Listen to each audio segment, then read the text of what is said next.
Have you ever looked into an old person's eyes and felt they were holding something ancient? In the summer of 2010, 17-year-old Emily was sent to live with her great-grandmother Margaret, a strong-willed 90-year-old woman in a quiet, weathered farmhouse in the countryside. It was supposed to be a peaceful summer filled with tea, stories, and silence, until Emily started feeling it. Something was watching her. What she uncovered wasn't just a memory buried in time. It was real. Living in the woods behind that house was a creature, a female Sasquatch named Harriet, gentle, wounded, and raised by Margaret like her own child. This isn't a folktale. This is Emily's true story, now 32, finally telling a secret she's held for more than a decade. In the next few minutes, you'll hear a story about unlikely friendship, about a bond that crossed species, generations, and everything we thought we knew about monsters. Margaret, born in 1920, found Harriet during a snowstorm, hurt, scared, and alone. She took her in, nursed her back to life, and over the years they became something no one would believe. Family.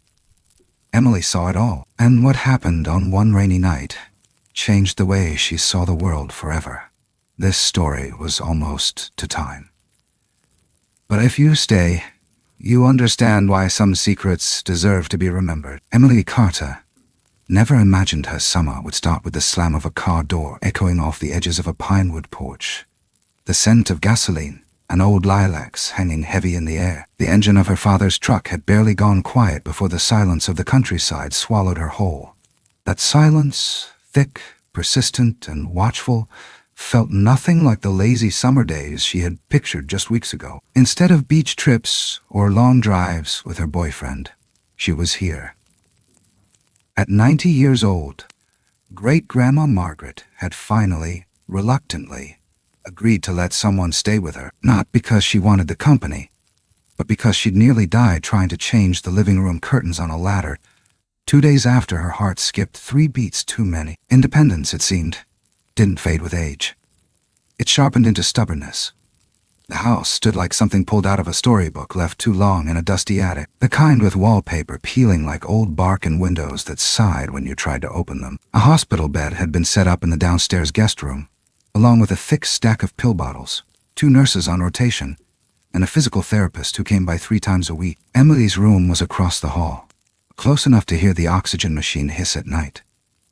"I don't need a babysitter," Margaret said that first evening, her voice dry as driftwood but sharp. She still had a full head of silver-white hair, twisted up with the same clip she'd probably used in 1985. "You're here for your own peace of mind, not mine." Emily had only smiled, because she knew better than to argue with someone who once rode horseback into town, because the pickup had a flat and the general store wasn't going to wait on my tires. And in truth, it hadn't been a hard sell for her to agree.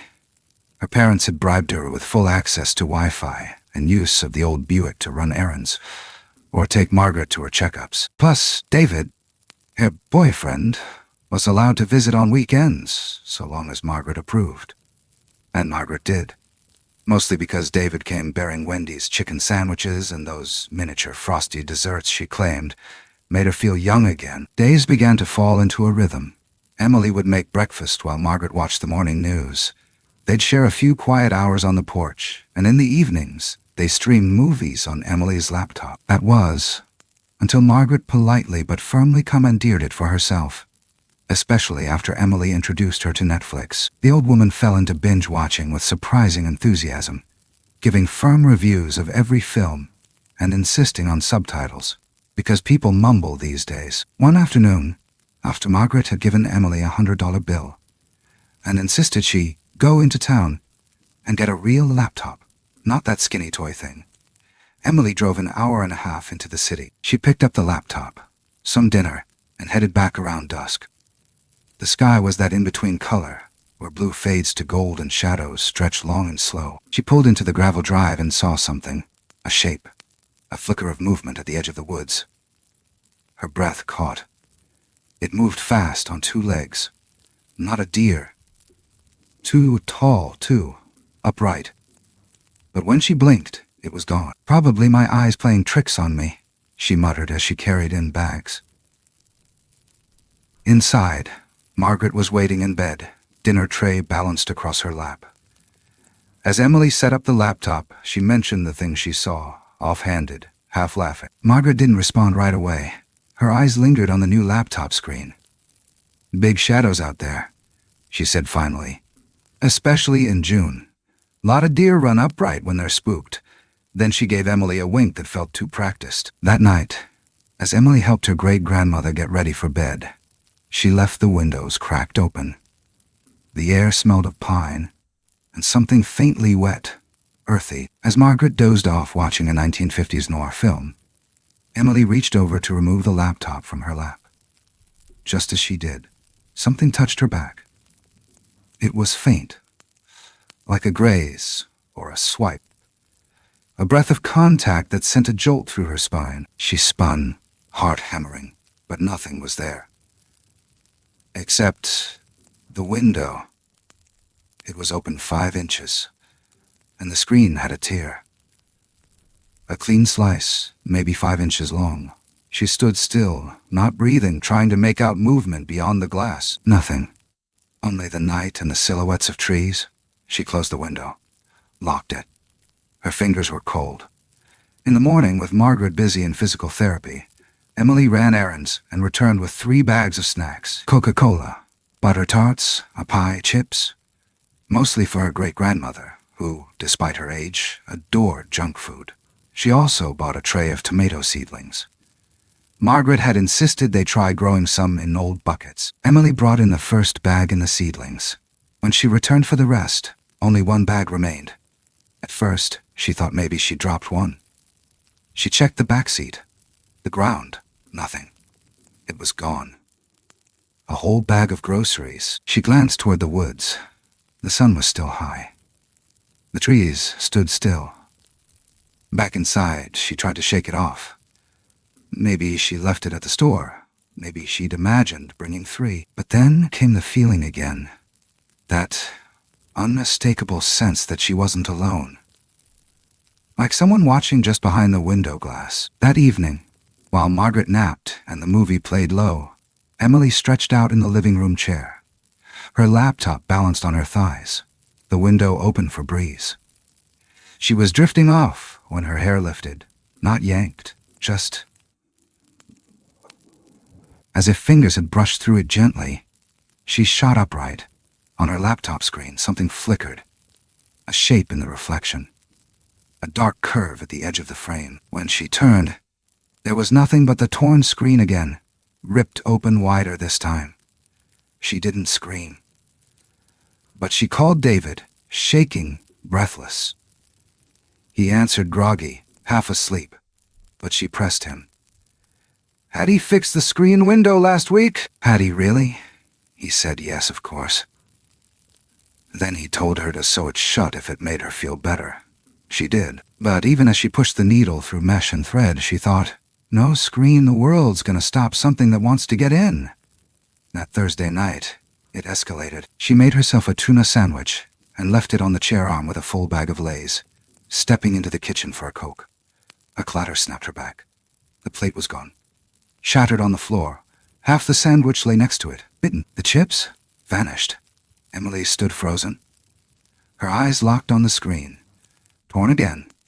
She slammed the window shut. Margaret called from the other room, asking if everything was all right. Emily didn't know how to answer. She would find out soon enough that answers were something this summer didn't believe in. Only questions, and things that moved in the pines when no one was watching. But not everything out there was a stranger. Some things remember. Some things come back. And some things wait. The second week brought with it a strange kind of rhythm. Emily moved through the house like someone tiptoeing through a museum, cautious not to disturb too much, but endlessly curious. Upstairs, the rooms were silent vaults of another era. Dust lay like frost over floral wallpaper, and shelves lined with porcelain teacups. There was a sewing mannequin in the corner of what must have once been a bedroom, draped in a yellowing wedding veil. The air smelled of cedar and old lavender, and everything creaked like it was trying to whisper something just out of reach. But no one lived up there anymore. Not since the stroke Margaret had in '98. Everything essential was moved downstairs, to where Emily could keep an eye on her. And yet, even though no one walked those upper halls, Emily sometimes thought she heard footsteps. Slow, deliberate, like someone pacing. The first time it happened, she had chalked it up to the house settling. The second time, she paused mid-step in the hallway, straining to hear beyond the static hum of the oxygen tank. But the sound never repeated itself when she was listening. It was only ever there in the in-between moments, when her focus slipped, when her mind drifted. During the day, the nurses came and went with quiet efficiency, and Margaret's physical therapist, Linda, was the kind of woman who smiled with her whole body. She encouraged Margaret to use her walker, to sit upright, to keep her strength. But the old woman was selective with her energy. She conserved it for the porch, for her movies, for the strange, sharp observations she dropped into conversation like pebbles in still water. "They never really leave, you know," she said one afternoon without prompting, eyes fixed on the tree line. "Not really." Emily looked up from her phone. "Who?" Margaret didn't answer. She just smiled. That same knowing twist of the lips she always gave when she wasn't quite ready to say something out loud. It was after one of those quiet lunches, when the afternoon heat made the air thick and syrupy, that Emily ventured into the backyard alone. Margaret was asleep, and the house felt too still. She walked barefoot onto the sun-warmed grass, her shadow long behind her. The wind stirred the tall trees like fingers sifting through hair. She laid down a towel near the garden fence and let herself doze in the sun, pretending she was anywhere else. That's when she felt it again. Not a touch, exactly. More like a pull. The back of her neck tingled, and she opened her eyes to the quiet certainty that something was watching. She sat up. The woods stood there, unchanged, unmoved, too still. She scanned the edges. Nothing. Just green and shade. But her heart didn't believe it. She packed up quickly, returned to the house, and locked the door behind her without thinking. Later that day, when she told David what had happened, he brushed it off. "You're just jumpy," he said over the phone. "You're in the middle of nowhere, Em. It's probably a fox or something. But something didn't sit right. Foxes didn't peel back window screens. They didn't steal food from the front seat of locked cars. She didn't sleep well that night." 2 days later, she woke up from a nap in the living room. Her laptop had slipped to the floor. The movie paused in frozen color. She sat up, rubbed her eyes, and froze. The window was open. Just a crack. But the screen had another tear. Fresh, clean, and something smelled wrong, like damp fur and mildew. She leaned in slowly. Her reflection in the glass was slightly distorted, like someone else was standing behind her. She didn't turn around.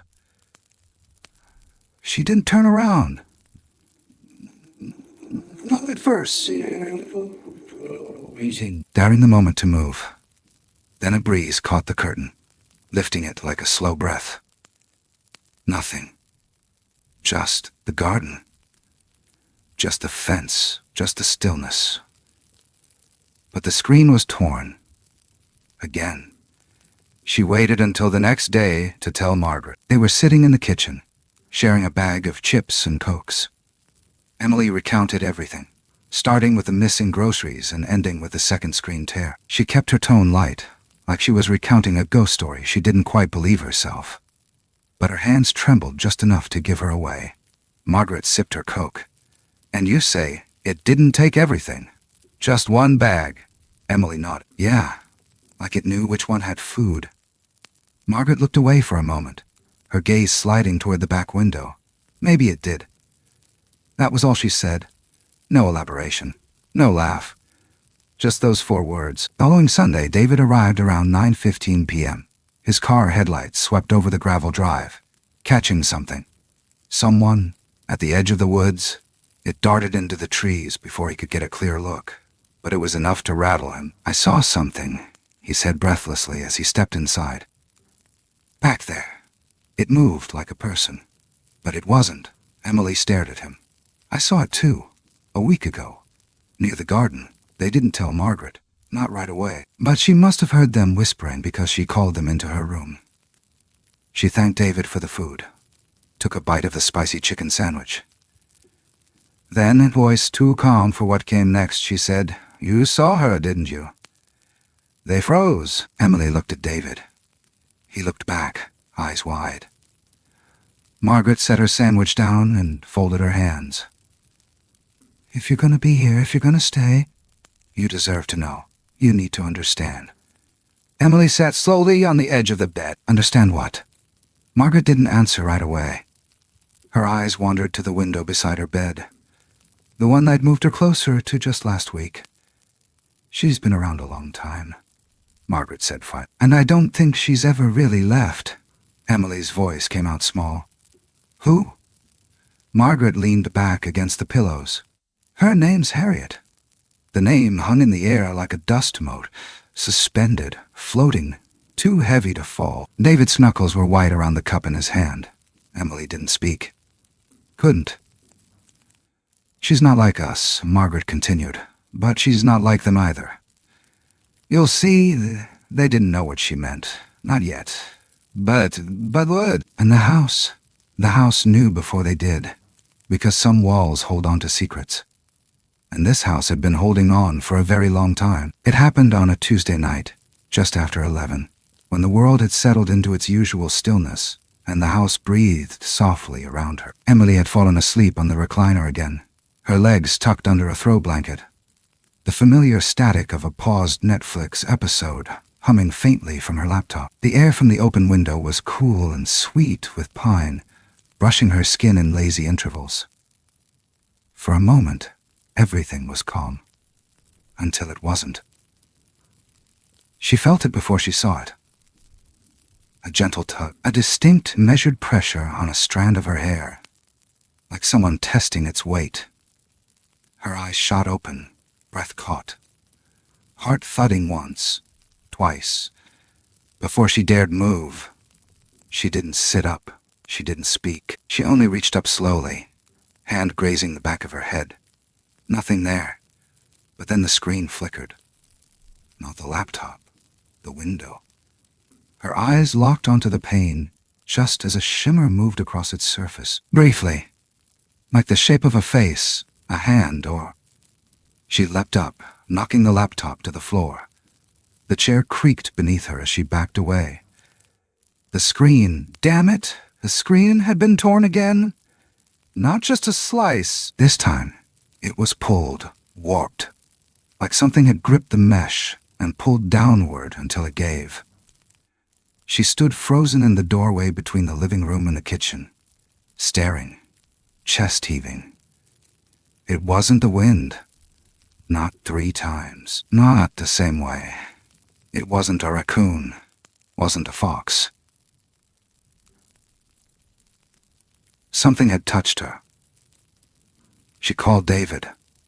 Her hands shook as she scrolled, thumb slipping twice before she hit dial. He answered groggy, confused. She told him everything. Fast, breathless, skipping words.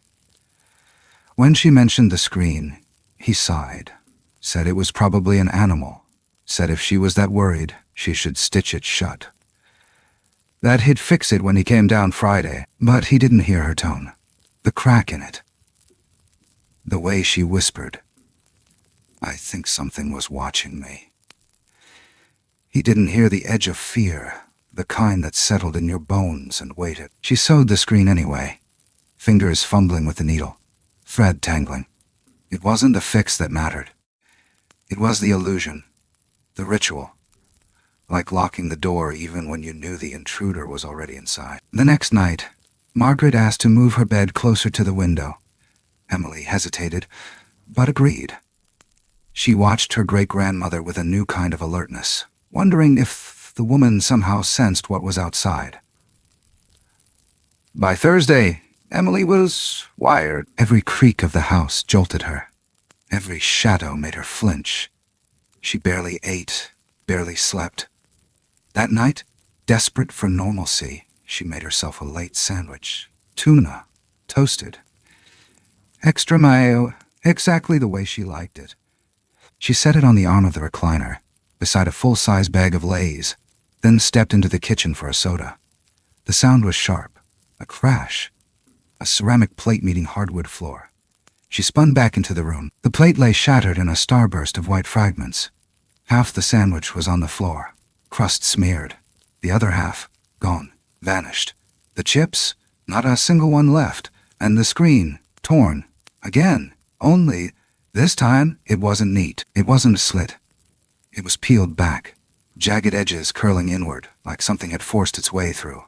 Emily's stomach turned. Her skin prickled with cold. The house felt smaller, the ceiling lower. The windows, suddenly, like they didn't belong to her anymore. She slammed the window shut, locked it, drew the curtain. Margaret called out from the back room, voice groggy. "You okay, Anne?" Emily walked in slow, her voice tight. "Yeah, just dropped a plate." Margaret looked at her for a long moment, eyes narrowed. "They like tuna, you know," she said, like it was common knowledge. Emily blinked. "What?" But Margaret just turned back to her TV, volume low, the glow painting her face in soft blue. The weekend came like a lifeline. David arrived late Friday, apologizing for car trouble. As he parked, headlights slicing through the dusk, he froze halfway out of the car door. "I just saw something," he said, breath shallow. "Ran into the trees." Emily, blood ran cold. "Describe it." He shook his head. "Too fast." He shook his head too fast. But it was tall, on two legs, that night. They stayed up whispering. She told him everything. Every noise, every torn screen, every vanished snack.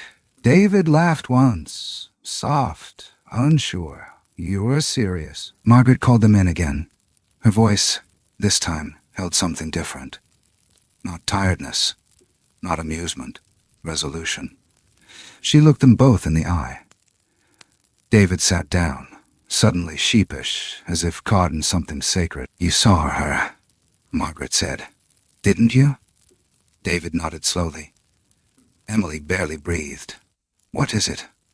Margaret leaned forward slightly, hands folded in her lap. "She's not a what, she's a who." She paused, then said the name, Harriet. The silence that followed wasn't empty. It was full, heavy, charged, like the house itself had been holding its breath, waiting for someone to say it aloud. Emily couldn't move. David's mouth opened and closed. Neither knew what to ask first. "She's old," Margaret said. "Not in the way we are, in the way trees are. She comes and goes. And she trusts me. Or she used to." Emily found her voice. "What is she?" Margaret exhaled. "Not like someone tired. Like someone finally setting down a weight they'd carried alone for too long. Not a monster," she said. "Not a myth." Then, looking straight into Emily's eyes, "She's real. She's been here longer than any of us. And she's watching. Always has been. But lately, I think she's afraid." David spoke for the first time in minutes. "Afraid of what?" Margaret turned her gaze to the window. "You." The word landed hard. Not accusatory, just true. Ah! And then, just before the silence could settle again, Margaret added, "She's not alone anymore." There it was. The hook in the gut. The shift in the story. They hadn't just been watched. They'd been measured. And something else, something more, was coming. Saturday morning brought with it the metallic buzz of a weed trimmer and the thick scent of cut grass. The sun was hot, even at 10 a.m., and Emily found herself squinting behind a pair of sunglasses she'd stolen from her mom's car the previous summer. David was already out by the edge of the yard, maneuvering the old riding mower like a cowboy, breaking in a stubborn mule. She could hear the sputter of the engine each time he hit a patch of thick weeds, followed by his curse words rising above the droning motor like smoke from a fire. They had started at opposite ends of the property, working their way toward the center. Emily took the push mower through the garden path and around the old tool shed, one that hadn't been opened in years. The hinges were rusted over, the lock long broken. Inside was a graveyard of forgotten metal, rakes, dull blades, chipped flower pots, and a riding mower from the 70s that Margaret refused to part with. It smelled like oil and dust, like memories that refused to leave. Just before noon, David motioned for her to come closer. He was standing near the tree line, wiping sweat from his forehead with the hem of his shirt. She cut the engine and walked toward him, the hum of insects thick in the background. "You gotta see this," he said. Emily followed him down a shallow trail that ran parallel to the house, narrow, partially overgrown. Blackberry vines tugged at her jeans. About 20 yards in, the world dimmed under the canopy. The air changed, cooler, heavier, like a room that hadn't been opened in years. Then she saw it. At first glance, it looked like just another pile of storm debris, a cone of branches, leaves, and broken twigs. But this wasn't random. The branches had been placed, interlocked, leaned just so. It wasn't natural. It was deliberate. It was a shelter. David crouched and waved her over. "Look inside." She bent low, heart ticking fast, and peered through the makeshift opening. A candy wrapper, a Lay's bag, an empty Coke bottle, crumpled foil, butter tart boxes. All of it was theirs. She pulled back slowly. "David, this stuff. This is from our kitchen." "I know," he said, standing. "Some of it I brought last week." Emily scanned the woods, every shadow now deeper, darker. "You think someone's living out here?" He didn't answer right away. "If they are, they're watching. Maybe all the time." Her stomach dropped. "This isn't a hangout spot," he continued. "This is hidden. Someone, or something, built this to stay close without being seen." Emily looked back at the shelter, suddenly aware of how vulnerable they were, how close this had been to the house. 20, maybe 30 yards, right within view of the back window. Then David said something she hadn't expected. "We need to call the police." She turned to him. "No," he blinked. "What do you mean, no?" "Not yet." Her voice cracked slightly, but she steadied it. "Let's tell Margaret first. I don't know why, but I feel like we should." When they got back to the house, Margaret was waiting in her chair by the window, blanket over her lap, eyes narrowed as if she'd been watching the woods the whole time. "We found something," David said. Her lips tightened. "You found the nest?" Emily froze. "You knew?" Margaret didn't blink, I suspected. "She hasn't done that in years." David stepped forward. Who's been living out there?" Margaret looked between them, and in that moment, she seemed impossibly tired, as if she'd aged another 10 years in the span of a breath. "I think it's time you knew the rest," she said. They sat on either side of her. Margaret didn't speak right away. She looked out the window as the wind stirred the pines. "It was 1980, she began. "Your great-grandfather had just passed. I was alone. It was quiet here. Too quiet." Emily noticed how her hands shook slightly as she gripped her mug. She didn't interrupt. "I sit out back and smoke, listen to the woods. One night, I heard something. At first I thought it was a bobcat or a bear. The sounds were awful. Screams, really. Trees breaking, branches cracking like rifle fire. I went inside and locked the door." She paused, eyes far away. "The next morning I found her by the tool shed. Curled up, barely breathing." David leaned forward. Margaret's gaze shifted. "A creature, not quite human, not quite animal." Emily felt goosebumps crawl up her arms. She was covered in blood. One eye was swollen shut. I should have run, should have called someone. But she was hurt, helpless, and I couldn't leave her. The room was quiet, except for the hum of the refrigerator and the ticking of the old wall clock. I dragged her into the shed. Margaret continued. Covered her with blankets, brought water. She didn't move for 3 days. David shook his head slowly. You took care of it. She, Margaret corrected. And yes. Why? Emily whispered. Because no one else would. For a moment, no one spoke. Then Margaret looked directly at Emily. I called an old friend. Used to be with the RCMP. He'd seen things. Told me I should end it. Said I'd be saving myself trouble. But you didn't. Margaret shook her head. No, I couldn't. And after a while, she got better.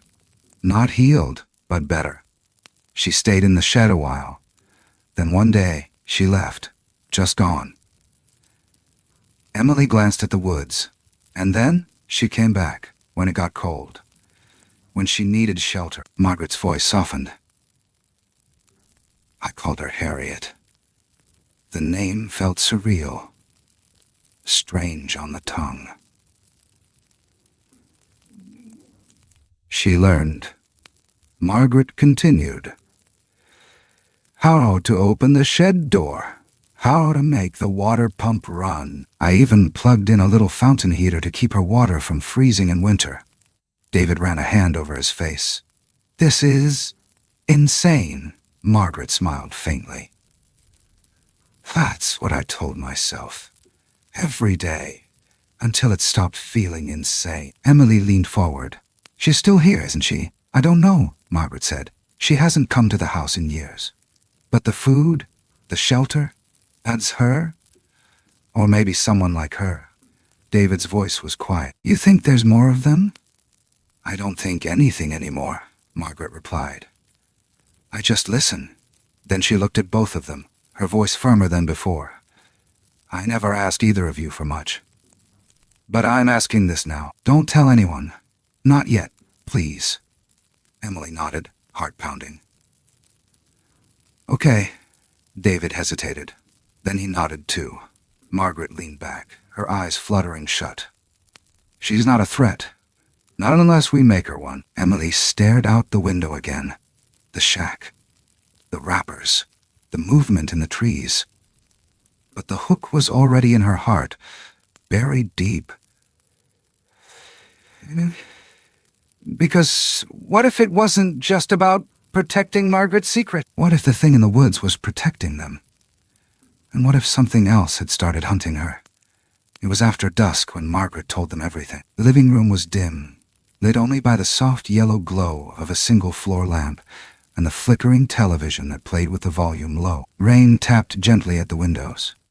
A lazy summer drizzle that didn't cool the air, but made it feel heavy, swollen with something unspoken. Emily sat on the carpet, knees drawn to her chest, while David leaned forward on the old ottoman, like a man at confession. Across from them, Margaret sat in her recliner, wrapped in a quilt, her eyes distant and her voice low. Measured, like each word had to be weighed before it could leave her lips. She wasn't supposed to live, Margaret said, her fingers tracing the seam of her cup. Whatever tore her up that night meant to finish her. If I hadn't gone out for that last cigarette, I would have never heard the crying. Emily's breath hitched. She cried, she asked softly. Margaret nodded. Not like a person. Not like anything I'd ever heard. It was deep, vibrating. Pain and panic wrapped in one sound.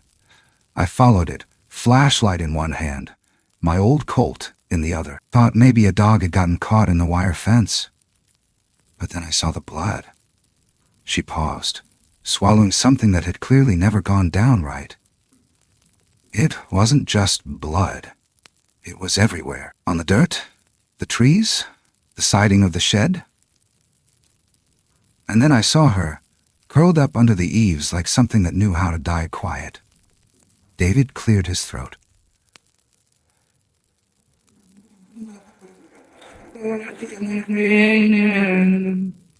What did she look like?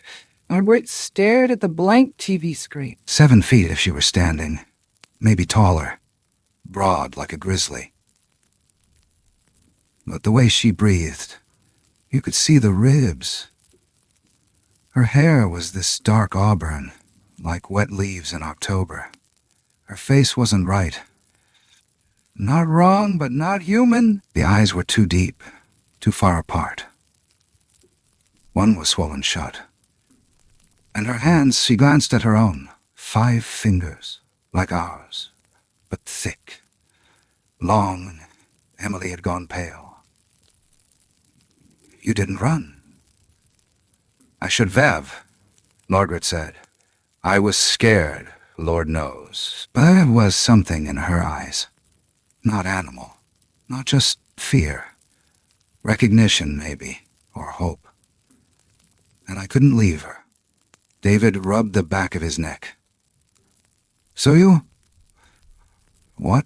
Brought her inside? Margaret gave a dry laugh. Heavens no. I dragged her into the shed, covered her in horse blankets. She didn't fight. I don't even think she could. Just watched me. I brought water and canned beans, whatever I had. She didn't move much the first 2 days. I thought she was dying. Emily was silent, listening like a child at the edge of a legend. But she pulled through, Margaret continued. Started sitting up, sniffing the air when I came around. Never spoke. But I'd talked to her. Kept things calm. One day, she took the food from my hands.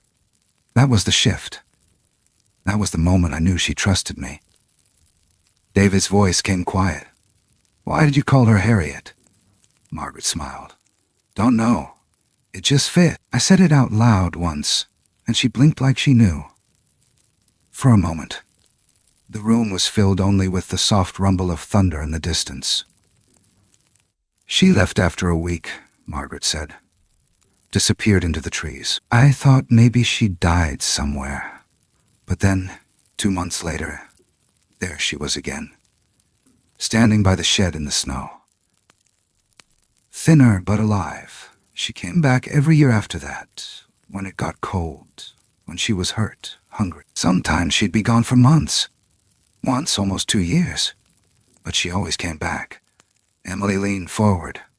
Why didn't you tell anyone? Margaret's gaze didn't flinch, because they'd kill her. No one spoke for a long beat. Margaret shifted under her blanket. People don't understand what they fear. And if they find something they can't control, they destroy it. That's just human nature. Did she ever get violent? David asked. Margaret shook her head. Never, not once. She'd hide if strangers came. Only showed herself to me. One winter, she let me brush out the tangles in her fur. Sat perfectly still, like a dog at the groomer. I found a wood burner at a garage sale once and made a little heater for her water dish. She learned how to plug it in. Emily's eyes welled. She was smart. Smart doesn't even cover it, Margaret said. She learned signs, not to sell, but gestures. She'd tap her stomach for food, her mouth for water. Once, she showed me her belly, swollen. She was pregnant. David straightened. Wait, what? Margaret nodded slowly. I touched it. She let me. Just once. She came back months later, empty. Exhausted. She stayed in the shed for 4 days. Didn't eat, didn't move. Then she was gone again. A silence fell, not hollow but thick, full of grief for something never quite human and yet painfully real. And now, Margaret said almost to herself, she's back. Or someone is. And they're watching again. Only this time I'm not sure it's her. That hooked them both. Emily spoke first. What do you mean? Margaret didn't answer right away. Her eyes lingered on the window, the edge of the tree line just visible in the dark. She was never messy, Margaret said. Never tore screens. Never stole food unless it was left out. She was polite, gentle. But what's been happening this summer, it's different. David's face went hard. You think there's more than one? I know there is, Margaret said. I saw them years ago. From a distance, always staying back. But I think maybe one of them doesn't trust us. Emily's heart thumped. Then why come back? Margaret looked at her. Because I'm dying, and she knows. And then she said it, the line that landed like a bell tolling through the bones of the house. I think she came to say goodbye. They didn't sleep that night. Not really. They sat together by the window, watching shadows move behind the trees, listening to the house breathe and wondering just how many things lived in the dark, waiting. The week that followed moved slow, thick with a sense of watchfulness no one named aloud. Every window Emily passed, she checked the curtains, caught herself peeking out at the pines like she expected movement. No, anticipated it. David stayed the entire week, sleeping on the pullout in the den, his eyes heavier each morning. Margaret's health held steady, but her silences stretched longer, as if some part of her was drifting away ahead of schedule. By Tuesday, a shift occurred. It started with the horses. Margaret had agreed to board them temporarily for a neighbor heading to Europe. 2 mares, one chestnut, and the other a pale gray, were delivered just before noon, their trailer creaking over gravel like a warning bell. Emily had been excited. Something living to care for, beyond pill schedules and feeding birds. The mares were kept in the old pasture behind the shed, the fence newly mended, the barn aired out after years of silence. That first night, the horses were uneasy, pacing, snorting at nothing. By morning, they trampled their feet and kicked the barn door hard enough to crack the lower hinge. "Coyotes?" David asked, running a hand over one of the mares' necks. Margaret, seated in her chair on the porch, didn't look up from her knitting. "Not unless they've learned to walk upright." Emily's skin prickled. 2 nights later, the sweet feed was gone, vanished. A 50-pound bag emptied into a bin had been scooped out clean. No spill, no disturbance. Like something had reached in and taken exactly what it needed. No more, no less. Then the water trough was tipped. Then the fence broke. David installed a trail cam. It caught nothing. Nothing but static. On the 4th night, the gray mare refused to enter the barn. She stood at the edge of the pasture, neck arched, muscles taut. Her ears flicked forward. She snorted once, stomped twice, then turned and bolted, straight through the gate. They found her half a mile away the next morning, unhurt but shaking, flanks damp with sweat. Margaret was waiting on the porch, mug of tea in hand, eyes on the woods. "She's jealous," she said. Emily turned. "Who? You know who?" David crossed his arms. "Harriet?" Margaret nodded once. "She's always hated competition." They thought she was joking. Until that night, Emily woke at 3:17 a.m. No sound, no movement, just an intense, unmistakable feeling that someone was in the room with her. She sat up. The hallway light cast long fingers of amber through the half-open door. At the far end, beyond the kitchen arch, she saw it. A shape. Brief. Towering. Motionless. She didn't scream. She closed her eyes, counted 5 heartbeats, opened them. Gone. She didn't sleep again. By morning, the second bag of sweet feed was gone, and Margaret had moved her chair beside the back door, facing the trees like an old sentinel. Emily sat beside her. "She was never like this before," Margaret whispered. "Ever so bold." "Maybe it's not her," Emily said. Margaret shook her head. "She'd never hurt me, but us," David asked from behind them. "What about us?" Margaret didn't answer. That afternoon, David found something behind the shed. Tracks, footprints, 2 sets.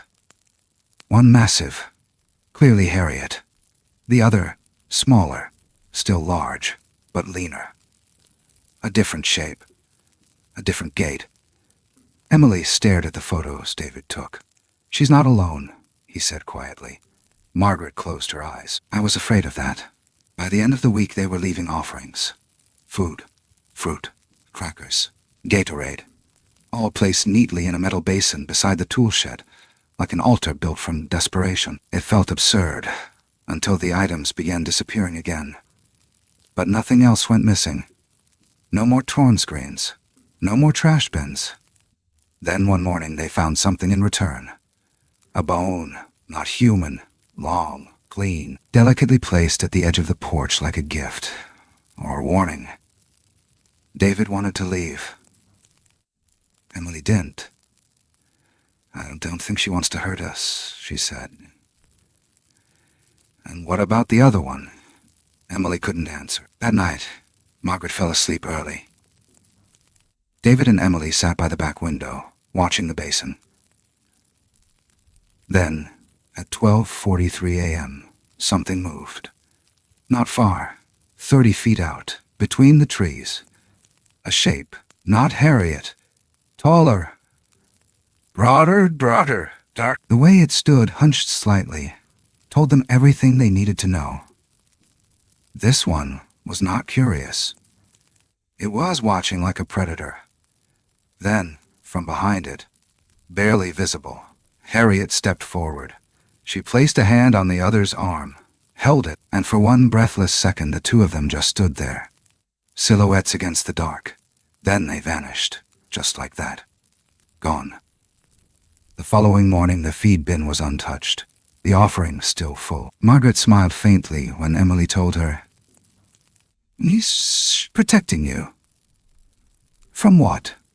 David asked. But Margaret only shook her head, her voice barely a whisper, "From the one that doesn't know me." They said nothing after that, but the house felt different. Not safe, not unsafe, just observed.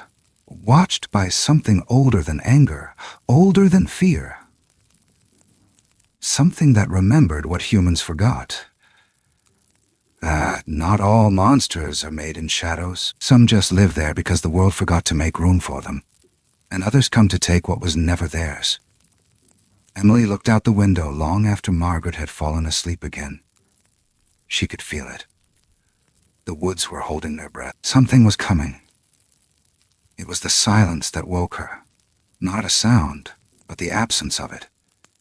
No wind, no birds, not even the distant hum of cicadas that usually blanketed the dusk like a lullaby. Emily sat upright in bed, her skin damp, her heartbeat slow but heavy. The bedside clock blinked 4:17 a.m. in pale green digits. She looked toward the window. Nothing moved. Nothing stirred. But something was wrong. David was already awake, sitting at the kitchen table in the dark. One hand cupped around a mug of coffee gone cold, the other resting flat on the table as though bracing for something. He didn't look up when she entered. "She's here," he said simply. Emily didn't ask who. They went to the back window together. The basin they'd filled the night before sat untouched, the food undisturbed. But something else had changed. The forest line had shifted. Not physically, not in any visible way, but the sense of distance was altered. Closer, somehow. Like the trees had leaned forward while no one was looking. Like the space between them and whatever was watching had collapsed quietly during the night. Emily stepped onto the porch, barefoot, no flashlight. The world was silver blue under the rising dawn, dew clinging to the wood railings like breath. David followed. They didn't speak, didn't need to. Then, movement, not in trees, beyond them. A slow, deliberate shape. Tall, sloping, walking on two legs. Orange-brown fur matted with dew. Arms long enough to brush the tops of the underbrush as it passed. It moved like an old person, like a weight hung from its spine. But it was careful. Intentional. Harriet. Emily gasped, not loud, but real. Sharp in her throat like the sudden ache of remembering a name you hadn't said in years. She stepped forward instinctively, a tear slipping before she even knew she was crying. "It's her," she whispered. David nodded, eyes wide. "Yeah." Harriet paused just beyond the tree line, half-shadowed, one hand resting on the branch of a young pine. And then, impossibly, she turned her head, slowly, delicately, and looked right at them. The air thinned. Emily raised her hand, not waving, just holding it up. A sign, an offering. Harriet mirrored it, palm up. Still, trembling slightly. For a second, one clean second, Emily felt what Margaret had felt, not fear, not awe. Recognition, and then something behind Harriet moved. Faster. Lower. A shape darker than the dawn, darting between trees, circling wide. A second figure. Smaller but more aggressive, lean. Predatory. Harriet turned sharply, as if sensing the danger, and vanished into the trees. David swore under his breath. Emily couldn't move. Then, from the opposite side of the yard, something crashed through the brush. Fast. Brutal. A branch cracked. Something growled. Not animal, not human. And the horses in the barn screamed. David ran. Emily chased him barefoot, the wet grass cold beneath her steps.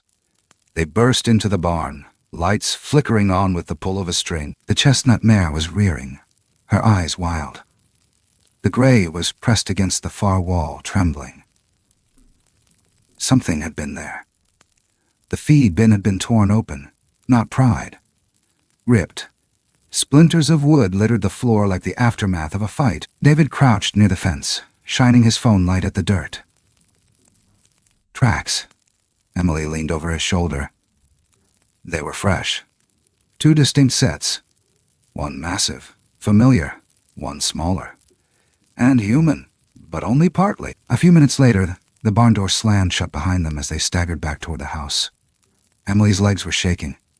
Her mind was racing. Nothing felt real anymore.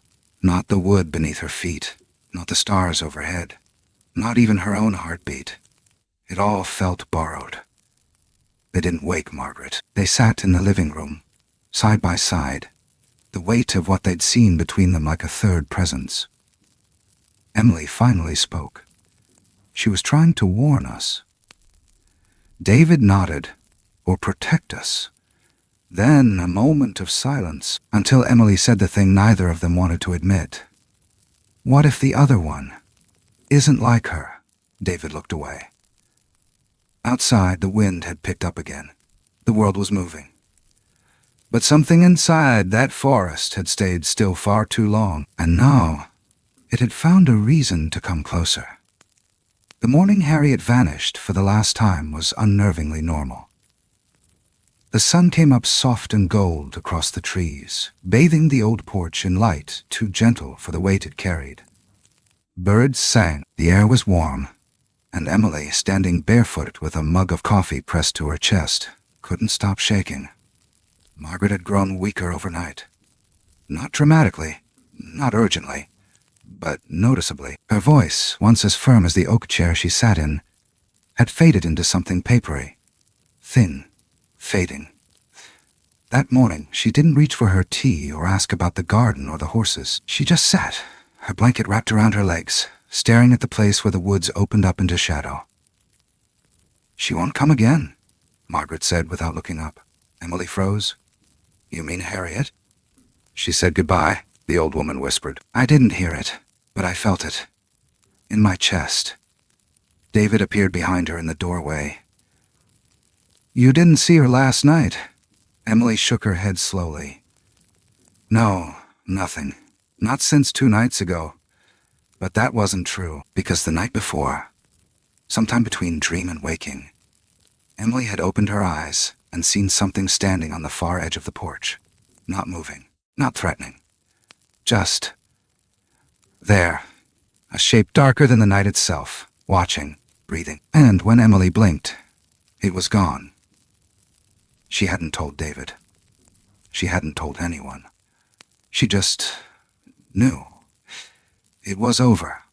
Margaret refused to eat that day, said her stomach wasn't right. She sat in silence as David fixed the broken gate in the back. Emily stayed nearby, folding linens that didn't need folding, straightening objects that didn't need straightening. She was trying to hold the house together by rearranging its ghosts. That night, the house felt quieter than it ever had. Even the old pipes didn't creak. The wind didn't touch the windows.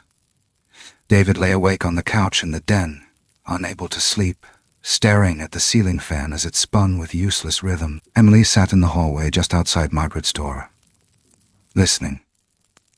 At 2:06 a.m., the breathing inside the room stopped.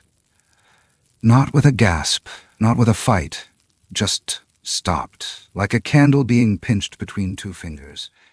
She didn't cry right away, not even when the nurse arrived later that morning. Not when the sun came up or the silence turned back into sound. She helped with the paperwork, called her mother, answered questions from hospice, held David's hand as they waited for the van. But that afternoon, standing in the middle of Margaret's empty room, Emily broke. It wasn't the bed, or the blanket still curled in the shape of a body. It was the open window, the same one Margaret had insisted be left cracked, even in the dead of summer. The screen had been neatly pushed aside, like someone had reached in, one last time, and touched her hand goodbye. They stayed 2 more months, cleaned the house, closed accounts, sorted through closets full of the past. Emily found old photo albums, letters folded into books, even a worn leather pouch with sketches of something tall, wild-eyed, and covered in fur, dated from the early 1980s. She didn't show David. Some things weren't meant to be explained. When the property finally sold, they handed the keys over to a young couple who talked about rebuilding from the ground up. They laughed about deer and coyotes, about the haunted woods. David said nothing. Emily smiled, and then they drove away. They didn't speak much on the ride home. The radio stayed off. The highway rolled by like a ribbon of silence unwinding in the rearview mirror. But somewhere, hours later, David asked, "Do you think she knows?" Emily looked out the window. "I think she knew before we did." Years passed. They married, moved twice, had a daughter with Margaret's eyes and David's stubbornness. Life softened around the edges. But every so often, Emily would dream of the porch, the way the air used to feel before something stepped through it, the sound of breath that didn't belong to anyone she could see. One autumn, on a detour through the back roads near where Margaret's house once stood, they passed the lot. The house was gone, replaced by nothing, just tall grass and pines and the faint, ghostly outline of a path no one had walked in years. Emily asked David to stop the car. She stepped out alone, her boots crunching over brittle leaves. The wind smelled the same, sweet, damp, tinged with something older than time. She stood at the edge of where the shed used to be, closed her eyes, and listened. Nothing. Then, just as she turned to leave, a breeze and a shape far off in the trees, watching, still, familiar. She didn't wave, didn't speak. She simply nodded, then got back in the car. David looked at her. Was she there? Emily turned toward the rearview mirror, toward the tree line, already fading behind them. She always was. And as the road carried them farther from that field, from that summer, from that impossible truth, she knew some things never really leave. They just go quiet until they're needed again. Years had passed, but memory, as it tends to do, had found its own way of staying rooted, quiet, unmoving, buried just beneath the skin. Emily hadn't spoken Harriet's name in a long time, not aloud, not even in dreams. But there were moments, on the edge of sleep, or in the pause between footsteps on an old wooden floor, when the name would whisper back to her like a voice from under leaves. She'd told herself many times that what happened that summer could be folded into private mythology, that it could stay between her, David, and the house that no longer stood. But secrets that reel don't bury well. They hum, they shift, they live. It was in a small antique bookstore in Ohio that she first saw the article. Folded between the pages of a used field guide about Appalachian flora was a photocopy of a newspaper clipping. No name, no headline, just a grainy black and white photo from 1957. A blurry figure walking through dense woods, taller than any man should be, covered in something that could have been fur or shadows. The caption was simple. Unconfirmed. No further sightings reported. Emily stared at it longer than she meant to. The next week, she found another. This one taped inside a library return box. A crude sketch, not unlike the one she found in Margaret's pouch years ago. Same hunched shoulders, same long arms, Same empty eyes. Someone, somewhere, remembered. And it was spreading. She kept it quiet, even from David. Not because she didn't trust him, but because some truths lose their shape when exposed to too much light. She had a daughter now, a job, a mortgage, a lawn that needed mowing. But on late nights, she'd walk out onto their back porch and scan the tree line behind the cul-de-sac. Just in case. Then came the call. A friend from college, now a local journalist working in Central Oregon. He'd been researching old missing persons cases, and her name, Margaret Carter, had come up in connection to an unsolved report from the 1980s. A trapper gone missing, torn gear found near a barn. A neighbor claimed to have seen a tall thing watching from the trees. "Thought you'd find it interesting," he'd said. Emily hung up and sat for a long time, eyes unfocused. The details were too close, too familiar. She went to the attic that night and opened the last untouched box from Margaret's house. Inside were hand-drawn maps, notes, food logs. A journal with a cracked spine and yellowed pages. One entry, from 1991, stood out. She brought something back with her this time. Smaller, meaner. "Doesn't look at me the same. I don't think she's safe around him. But she won't leave him behind." Emily closed the book, hands trembling. The world was catching up, or maybe it had never fallen behind. She began piecing things together. Reports, old radio interviews, snippets of audio from ham operators describing something tall walking in threes. Reddit threads, quickly closed. A podcast episode that disappeared after 2 weeks. The deeper she looked, the clearer it became. Other people had seen something. But they didn't have a name for it, or a history, or the face of someone they loved whispering, "She's not a monster. She's family." But Emily did. And then came the email. No sender, no subject, just a photo. It was taken recently. A forest in northern Washington. In the background, almost missed in the blur of trees, was a shape, taller than the rest. Still, watching. And beside it, smaller, narrower, closer to the lens. The hair was the same dull orange.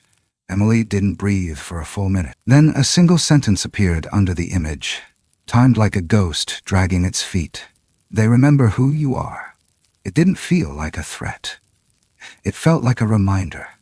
A week later, she drove north. Alone. She didn't tell David. He would have come. But some journeys aren't meant to be shared, even with those we love.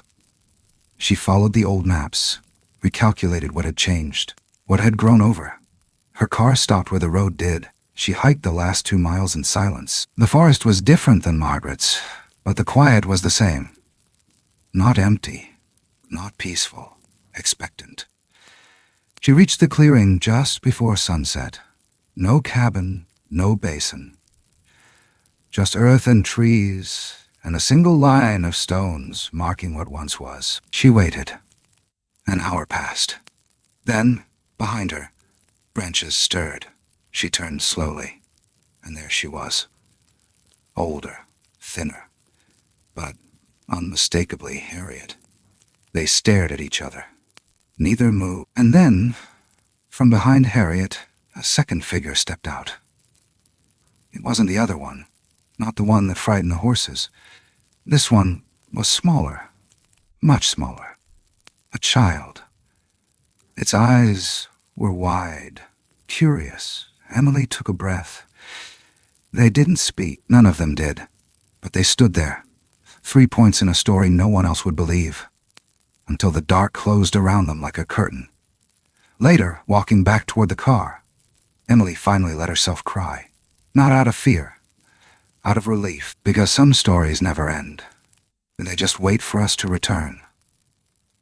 Some truths live quietly at the edges of what we believe, just beyond the reach of reason, nestled in the shadows where memory and mystery hold hands. They do not shout for our attention.